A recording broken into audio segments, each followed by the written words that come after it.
আজকে বানাবো সাম্বার ডাল। চলো। প্রথমে কড়াইতে অল্প একটু সর্ষের তেল গরম করে ওর মধ্যে জিরে আর সর্ষে আমি ফোড়ন দিয়ে নিয়েছি। একটু ফেটে উঠলেই তার মধ্যে কারি পাতা আর শুকনো লঙ্কা 3টে মতো দিয়ে নিলাম। শুকনো লঙ্কাটা একটু ভাজা ভাজা হয়ে গেলেই আমি ছোট ছোট ছাঁচি পেঁয়াজ চৌকো চৌকো করে কেটে নিয়েছি। কেটে দিয়ে তার মধ্যে একটুখানি হিং ফেলে দিলাম। তারপর নুন হলুদ পরিমাণ মতো দিয়ে একটু ভাজা ভাজা করে নেওয়ার পর ডুমো ডুমো করে কাটা টমেটো দিয়ে দিয়েছি। এরপরে তুমি দেখতেই পাচ্ছ আমরা ডাল সিদ্ধ করে রেখেছিলাম, সেই ডালটা আমি দিয়ে দিলাম।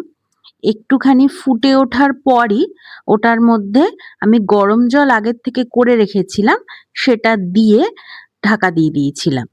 তারপরে পরিমাণ মতো নুন দিয়ে দিয়েছিলাম। আর সবজিগুলো তোমরা দেখতেই পাচ্ছ আমি কিরম করে সাইজের কেটেছি। সেই সবজিগুলো ডালের মধ্যে মিশিয়ে দিয়েছিলাম, দিয়ে চাপা দিয়ে রেখেছিলাম, সেটা আর ভিডিওতে দেখানো হয়নি।